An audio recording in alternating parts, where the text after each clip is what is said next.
Alors nous croyons tous connaître Marc Chagall, car nous avons en tête le plafond de l'Opéra de Paris. Et le style de ses tableaux, ses juifs volants, ses musiciens en équilibre sur les toits. Mais derrière sa notoriété et les motifs inimitables de sa peinture, l'homme et sa destinée nous demeurent largement inconnus. Marc Chagall a vécu jusqu'à l'âge de 98 ans le pinceau à la main. Il a survécu à 2 guerres mondiales, la guerre civile en Russie, les pogroms. Il est né en 1887 dans une famille de religieux juifs à Vitebsk, un petit village de Biélorussie. Il épouse Bella, son amour de jeunesse, il épouse la peinture, conquiert la France, connaît la gloire. Nous allons voyager dans l'univers incomparable de cet artiste de génie qui a érigé la beauté, la couleur et l'art en rempart face à l'adversité. Écrire la vie de Marc Chagall, c'est traverser le siècle de catastrophe en catastrophe et ne jamais perdre la foi, la joie de vivre, le lien avec la nature, le cosmos et la joie d'aimer. Pour vous, j'ai choisi des tableaux qui sont autant d'étapes dans la vie du maître et des aperçus des chapitres de mon roman en rapport avec eux. Quand l'histoire commence, nous sommes en 1911. Moshe Chagallov, que l'on appellera bientôt Marc Chagall, arrive à Paris, cœur battant de l'avant-garde artistique. Lui, le pauvre gamin d'un shtetl de Biélorussie. Il a 23 ans et il trouve un pauvre atelier dans ce qui est appelé à devenir un endroit mythique de la capitale, la Ruche. Ne soyez pas étonnés, je tutoie Chagall. Durant toute l'écriture de mon roman, je prête ma voix à Bella. Ou peut-être est-ce l'inverse. Qui est Bella? Qui est je? Vous le saurez si vous allez au bout de mon histoire. Par le plus grand des hasards, ou plutôt par la grâce du Très-Haut, tu déniches un atelier plus grand et moins cher dans un phalanstère d'artistes près des grands abattoirs de la rue de Vaugirard. Tu occupes un des 12 ateliers de la Rotonde, là où se retrouvent les plus pauvres. Chaque atelier a la forme d'un trapèze s'élargissant vers l'extérieur. Une unique et large fenêtre ouvre sur le ciel, c'est poétique. Au-dessus de la porte, une soupente avec un lit, l'espace principal étant dévolu au travail. Le mobilier se réduit à une table ronde, un réchaud à gaz sur une planche, un poêle Godin et un sac de charbon. Tu n'as rien, mais par la seule magie de ce lieu, la ruche, tu as tout. L'endroit est crasseux, pue l'humidité et les ordures, l'eau goutte du plafond. Pourtant, dans chacune de ces chambres exiguës, en ces confins désolés de la ville, il y a un peintre, un sculpteur, un acteur, venus du monde entier et dont certains passeront à la célébrité. Il y a des fous aussi, comme ce Polonais habillé en cow-boy qui passe ses nuits sur le toit de la Rotonde à crier « Moi génie, moi génie !» et des personnages douteux, des bourdons, comme les appelle le maître des lieux, Alfred Boucher. Beaucoup des occupants sont tes compatriotes, des Juifs de la Grande Russie. Vous êtes les plus nombreux ici, parmi ceux venus de l'Europe de l'Est. Certains, comme le sculpteur Ossip Zadkine, ont fréquenté les mêmes universités d'art que toi. Mais vos affinités s'arrêtent là. Né avec une cuillère en or dans la bouche, tu lui reproches son arrogance. Ce n'est pas de l'envie de ta part, ni de l'amertume, simplement un désir d'humanité. Tu aimes les généreux. Toi, tu ne possèdes même pas un chevalet, et c'est tant mieux. Les dimensions de ce nouvel atelier, la hauteur de plafond, te permettent de taquer enfin au véritable grand format en peignant sur des draps tendus à même les murs. À la Russie, aux ânes et aux autres. Tu travailles comme un fou, dors le jour et peins la nuit, dans la proximité sinistre des abattoirs de la rue de Vaugirard. Tu as retrouvé les vaches, tes totems. Ici, comme chez ton grand-père le boucher, on les tue. D'ailleurs, on ne fait que ça, les tuer. Or, pour toi, la vache est sacrée. C'est une figure maternelle, nourricière, consolatrice et protectrice. Les entendre beugler la nuit t'arrache le cœur. Tu as l'impression que l'écho des pogroms te poursuit. Alors tu les peins, comme un sorcier les ressusciterait. Elles hantent tes toiles. Si tu vis à part de la communauté, tu ne vis pas en reclus pour autant. Chaque jour, tu vas puiser ta dose d'inspiration dans les rues de la ville, admirer la tour Eiffel, te promener au jardin du Luxembourg, sur le parvis de Notre-Dame. Tu te fonds parmi les Parisiens. Et chaque nuit, tu travailles dans la fièvre, seul dans ton atelier, devant ta lampe à pétrole, pendant que les autres font l'amour ou la fête. Ta lampe brûle et toi avec elle. Parfois tes camarades jettent des chaussures contre ta fenêtre éclairée pour se moquer de toi. Imperturbable, tu peins comme tu respires jusqu'à ce que la nuit le cède au jour. Travailler pour toi n'est pas un labeur, c'est un sacrifice au sens étymologique, ce qui rend ton art sacré. L'heure n'est plus au découragement. Tu veux être prêt pour l'exposition annuelle publique présentée au Salon des Indépendants et qui se tiendra au printemps. Tu peins sur des draps, des tissus achetés au poids au bon marché. Ainsi naissent, à la Russie, aux ânes et aux autres, où une laitière, telle une messagère céleste, arrive des hauteurs pour traire une vache d'un rose éclatant. Dédié à ma fiancée. Dédié à ma fiancée est ton tableau le plus intense, le plus érotique, où une femme à la tête tordue, flottante, crache dans la gueule d'un taureau qu'elle étreint, tandis que dans la folie du moment, une lampe à pétrole se fracasse.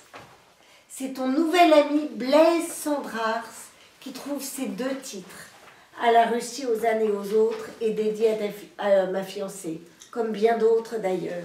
Ma fiancée aux gants noirs. À des milliers de kilomètres, le souci de ta reconnaissance taraude la jeune femme aux boucles noires, aux yeux de braise, qui attend avec impatience tes toiles expédiées de Paris. De ton succès, votre amour dépend. Bien sûr, il s'agit de convaincre ses parents, mais la vraie question de son tourment est de savoir comment tu pourrais vivre autrement. La peinture est ton absolu, comme tu es le sien. Peu importe qu'elle ne t'ait pas vu depuis 2 ans, que tu répondes peu ou mal à ses lettres. Elle est ta destinée, elle n'en doute pas. Elle ne connaît rien encore à ton travail récent. Elle a juste eu écho de l'aura dont tu jouis auprès de certains critiques à Paris. En janvier, au lendemain d'un réveillon triste et gris, Bella affronte la neige pour se rendre à Saint-Pétersbourg. Elle veut voir par elle-même tes dernières toiles lors de l'exposition du monde de l'art. Sur place, loin de se laisser dominer par la déception quand elle constate que tes peintures ne sont même pas accrochées, elle exige du commissaire qu'il lui montre les tableaux refusés. Impétueuse Bella, elle ne sait pas ce qui l'attend. Face à la puissance de tes grands formats, elle recule d'effroi. L'autoportrait aux 7 doigts. Magie, sorcellerie de la peinture. Devant l'autoportrait aux 7 doigts, elle est déchirée, elle souffre, elle se sent dépossédée, reniée. Qui est ce jeune inconnu prétentieux qui se prend pour Dieu, qui est devenu le jeune amoureux transi, né du mauvais côté du fleuve? Dédié à ma fiancée. Donc, la sensualité, l'incongruité du tableau dédié à ma fiancée lui fait fermer les yeux. Elle se sent outragée. Comment oses-tu? Une femme et un taureau, une femme si ouvertement charnelle. Elle peut désormais mesurer le fossé qui vous sépare et combien se sont relâchées tes mœurs ainsi que les liens qui te rattachent à la Russie. Elle vacille, le doute l'étreint. Non seulement elle comprend les critiques des organisateurs, mais elle les rejoint. Puisqu'elle t'a bel et bien perdu, elle t'écrira ce qu'elle pense sans détour.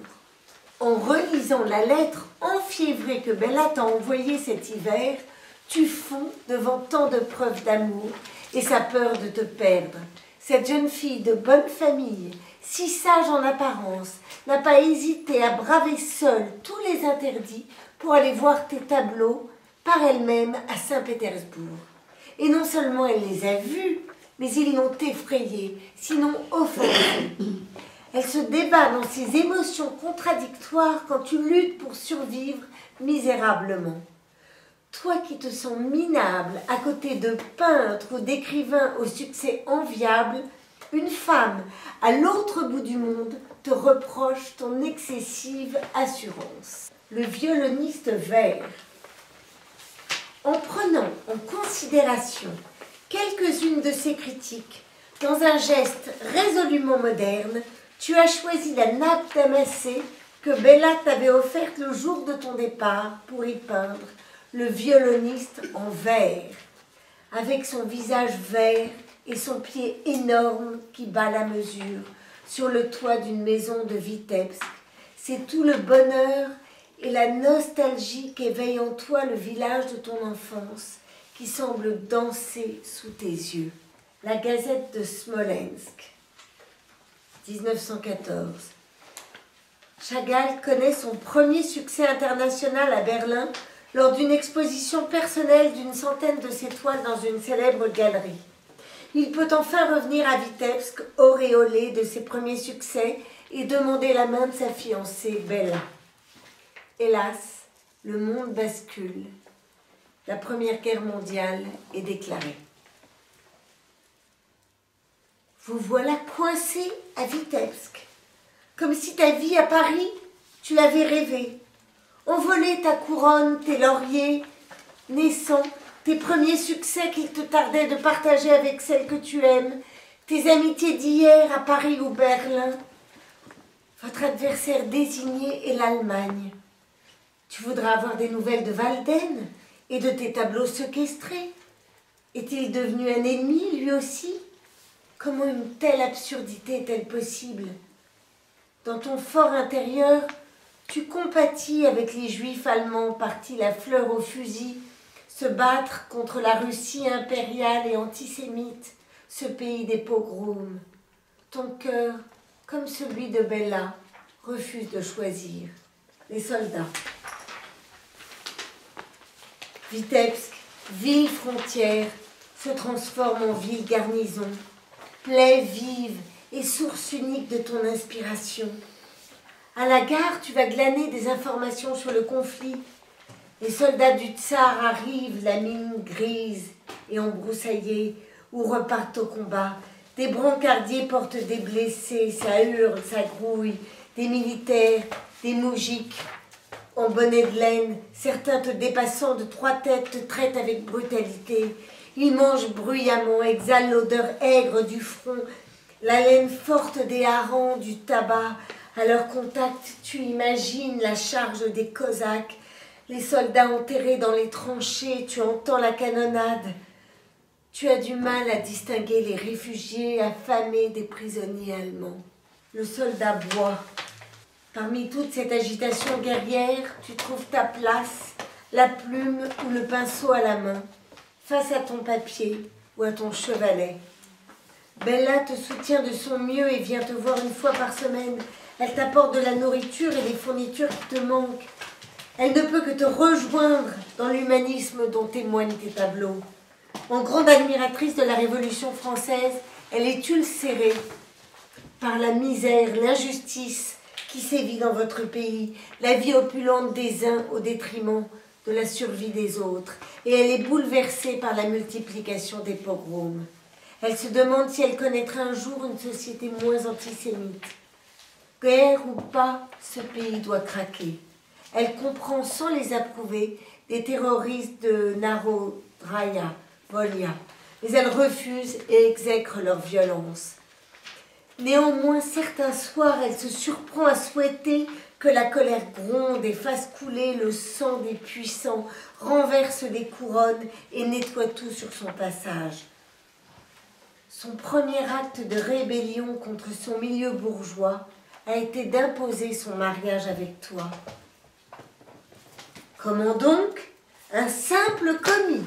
Mais quel mari fera-t-il? Mais tu es folle, ma fille. Il ne gagnera jamais sa vie. Ce ne sont pas les réflexions effarées de sa mère qui vont la faire changer d'avis. C'est vrai, tu n'as pas un sou, mais tu as un trésor en toi, celui d'être un immense artiste, telle est son intime conviction. La Gazette de Smolensk, à nouveau. En ces temps de catastrophe, tous tes sentiments s'expriment. La sidération, la peur, la tristesse, la compassion. Dans la Gazette de Smolensk, 2 juifs dessinés sur un fond jaune parsemé de verre et ternis par des ombres menaçantes semblent sidérés par le mot « Voïna », la guerre, écrit en toutes lettres à la une du journal posé entre eux sur la table. Le plus jeune, vêtu à l'occidental et coiffé d'un chapeau melon, est gagné par la panique. Celui qui lui fait face, archétype du vieux barbu en costume traditionnel, arbore l'air songeur et soucieux de nos grands-pères, pères et oncles, ces anciens qui ont connu de terribles pogroms et redoutent l'éternel retour de la souffrance et des hostilités pour leur peuple. Hélas, chez nous, comme disait ma grand-mère, les pessimistes ont toujours raison. Le juif en rouge. La Russie franchit encore un palier lorsque le grand-duc Nicolas Nikolaïevitch, commandant suprême de l'armée impériale et antisémite notoire, accuse d'espionnage près d'1 million de juifs vivant aux frontières de la zone de résidence à des centaines de kilomètres de Vitebsk. Leur crime, parler le yiddish, dont les sonorités sont trop proches de l'allemand. Ils n'ont que 24 heures pour quitter leur logis sous peine de mort. Des vieillards sont jetés à la rue, errent sur les chemins, accablés par le soleil et le poids de leurs baluchons sur l'épaule. Ces hommes privés de terre, ruinés, contraints à la mendicité, pourchassés par le pouvoir, tu aimerais les transposer dans tes tableaux pour les mettre en sûreté. Ces pauvres hassidim, tu les reçois chez toi, tu les invites à se réchauffer autour de ton samovar, leur offres un morceau de pain. Une fois qu'ils sont assis, tu les interroges et leur restitues leur grandeur en les fixant pour l'éternité sur la toile. Ces vagabonds crasseux, ces marginaux malgré eux, retrouvent le temps d'une brève rencontre leur part d'humanité et leur part de divin. C'est le juif en vert, le juif en rose, le juif en rouge, des figures symboliques, transcendées, modernes, distordues, irréalistes, chacune déployant sa tonalité propre. C'est le marchand de journaux, ce portrait d'un homme au visage anguleux, au regard implorant, qui sous un ciel écarlate s'avance sur une route obscure pour offrir les terribles nouvelles du jour. Ce sont des anges au sens biblique, des messagers. Leur visage tragique, ravagé par les rides, ne vous annonce rien de bon. L'heure est à la catastrophe. Le juif en noir et blanc. Un matin, tu racontes à Bella que l'un d'eux est entré dans ton atelier et s'est installé en silence devant le samovar. Pris d'une subite inspiration face à cette douleur sans voix, ce désespoir écrasant, tu lui recouvres les épaules du vêtement de prière de ton père, ce talit étendu comme une caresse sur son dos voûté. Le juif en noir et blanc sera ton tableau le plus spirituel et l'un de tes préférés. Par prudence, tu le conserveras des années sous votre lit avant de le vendre à un collectionneur. Au-dessus de Vitebsk. Ton style figuratif allie les courants artistiques de l'époque et le chaos de l'histoire. Là où d'autres peintres, tes compatriotes, obnubilés par la révolution industrielle et les charmes avant-gardistes de l'abstraction, ne voient que bois et acier ou formes géométriques, toi, tu vois des hommes, du sang et des larmes. Encore une fois, ta peinture est prémonitoire. Ces vieux juifs vont bientôt disparaître à jamais de la zone de résidence. Et bien des années plus tard, c'est tout votre monde, vos rituels, vos coutumes, vos livres, vos maisons de bois, vos ghettos qui partiront en fumée.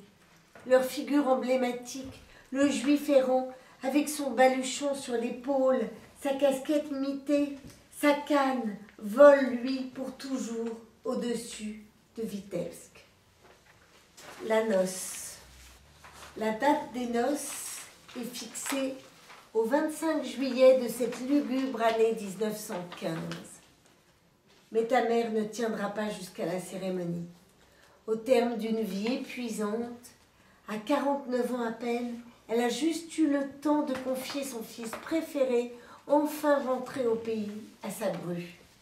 Puis elle s'est éclipsée. Tu n'étais pas à Vitebsk ce jour-là, retenu à Petrograd par ton service militaire, et c'est une bénédiction, car tu n'aurais pas supporté de voir la face cireuse, morte, de celle qui t'a tant aimée. Tu n'as pas fini de la pleurer.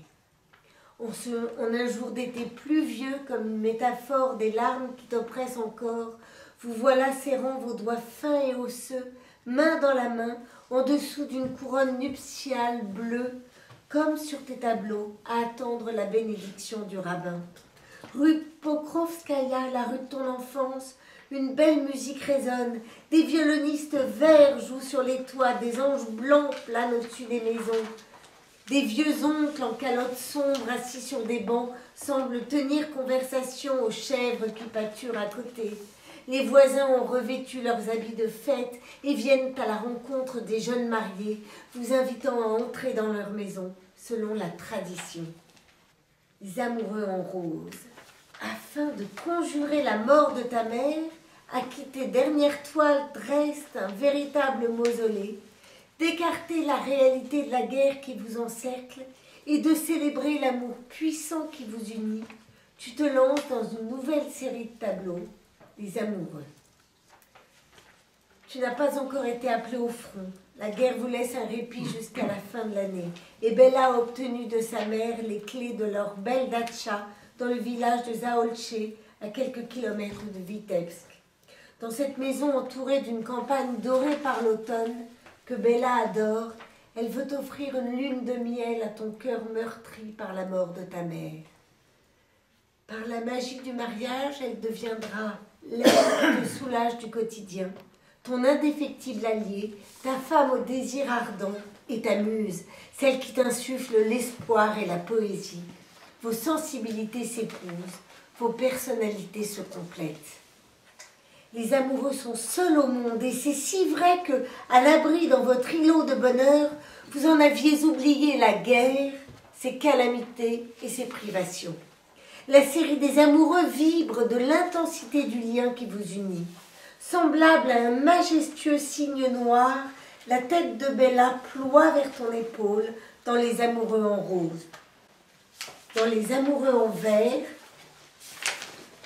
vos visages gracieusement inclinés l'un vers l'autre s'enlacent dans un mouvement mélodieux, sensuel, aux tonalités vertes. Dans les amoureux en gris, tu as doté ta bien-aimée d'un profil de déesse grecque porté par un long cou. Son visage trône au-dessus du tien, qu'elle attire contre son sein avec la radieuse sévérité d'une Athéna protégeant l'élu de son cœur. Au drame qui vous entoure, tu as choisi de répondre par l'amour. Tandis que la Russie compte ses millions de morts, que la pénurie alimentaire accule le pays au bord du gouffre, dans le même élan qu'à Vitebsk avec ta série Les Juifs, tu mets sur ta toile ce que tu as de plus précieux, ce que tu veux protéger du monde extérieur. Ou peut-être, tu peins ta réalité, et elle n'est pas celle de millions de morts, de la peur, de la faim, du froid et de la guerre. Ta réalité est de vibrer d'amour pour ta femme et pour l'enfant à naître et d'en éprouver de la joie. Peut-être est-ce là la vraie sagesse, les portes du cimetière. Dans les portes du cimetière, tu représentes le petit cimetière de Vitebsk, où est enterré ton grand-père, avec ses deux piliers à l'entrée évoquant des rouleaux de la Torah. Dans ce tableau crépusculaire, tout est en mouvement et rappelle les formes abstraites et animées de Malevitch. Sur le portail est inscrit en hébreu la prophétie d'Ézéchiel. Ô mon peuple, je vais ouvrir vos tombeaux, je vous ferai sortir de vos sépulcres et je vous ferai entrer dans la terre d'Israël. Oui, en plein effondrement de l'Empire, ces mots te paraissent coïncider avec les rêves et l'aspiration spirituelle des révolutionnaires. Tu célèbres l'émancipation des Juifs grâce à la révolution bolchevique et la date de la déclaration Balfour qui leur accorde enfin un foyer en Palestine. D'ailleurs, ton ciel bleu et blanc reprend les couleurs du drapeau sioniste. Cette période est propice aux chefs-d'œuvre joyeux, mystiques et fous, amoureux. Ils sont ta réponse, cinglante et triomphale à ceux qui voulaient t'éclipser. La promenade. Dans la promenade, tu retiens Bella par la main tel un drapeau flottant. Dans sa robe légère et heureuse, elle défie les lois de la pesanteur et le climat de plomb. Un sacré pied de nez à ceux qui veulent soumettre les lois de l'art à la politique. Toutefois, dans chacune de tes toiles, tu as pris soin d'insérer des éléments du vocabulaire suprématiste à ta peinture figurative. Tu as si peur d'être cantonné à ta province, étouffé par l'atmosphère lénifiante de ton refuge. Bella au col blanc. La pression des événements, ton incertitude face à l'avenir, imprègne aussi le portrait en pied que tu fais de ta femme dans Bella au col blanc. Vêtue de la même robe noire à dentelle que dans l'anniversaire, elle surplombe Vitebsk dans un corps puissant et mince de déesse antique. Devant le ciel bleu et blanc, rythmé par des nuages d'inspiration cubiste, elle se mue en icône protectrice, figure de la maternité souveraine. La tête penchée vers toi, le regard grave, Bella semble réfléchir au malheur qui frappe ce pays, tout en veillant sur vous deux, minuscules, qui jouaient dans le jardin émeraude où tu apprends à marcher à la petite Ida. L'anniversaire. Un jour où Bella enjambe ta fenêtre pour t'apporter un nouveau bouquet, tu veux saisir cette vision d'elle en plein vol. Ne reste pas, ne bouge pas, reste où tu es. Tu te jettes sur la toile avec tant d'impétuosité qu'elle en tremble sous tes doigts. De ton pinceau jaillit la couleur, le rouge, le bleu, le blanc, le vert. Soudain, tu prends ton élan et soulèves Bella du sol, comme si vous pouviez vous évader de cette petite chambre trop étroite pour vous deux. Tu te penches à son oreille et lui chuchotes quelque chose. Bella écoute ta voix souple et profonde qui chante, la berce et la délivre. Les murs où sont accrochés ces châles chamarrés tournent autour de vous et vous donnent le vertige. Ensemble, vous montez vers le plafond décoré, vous volez main dans la main jusqu'à franchir la fenêtre. Tu tiens tendrement Bella dans tes bras, tu veux la sauver, l'emmener hors du monde. Cet instant magique, c'est l'anniversaire. Dans ce tableau, tu déclares à l'univers entier que rien ne compte plus que ton amour pour elle. L'anniversaire. Et enfin, double portrait au verre de vin. Double portrait au verre de vin fait partie lui aussi de la collection permanente du musée Beaubourg. C'est le jour de vos noces. Vous vous ressemblez comme deux jumeaux, vos corps unis dans un même mouvement. Tu ne pèses pas sur ses épaules, tu y es juché, tel un oiseau. L'image m'enchante. Je me sens confiée à la danse. Bella porte une robe de mariée, blanche, déchirée à la poitrine, et toi, dans une veste pourpre, joyeux, enfantin, ivre d'amour et d'alcool, tu trinques avec les anges. Ton verre de vin à la main, tu fais le lien entre le ciel et la terre. Tu attires Bella vers le haut, tandis qu'elle marche sur l'eau. Ton regard l'éclaire, la porte vers les cieux. Ton âme vibre la joie, l'amour. Et moi, face à ce spectacle, je me confonds avec elle, Bella. Ma vraie vie est ici, ma vraie vie est ailleurs. Je suis Bella d'hier et d'aujourd'hui. Je te suis. Voilà. J'espère que vous avez...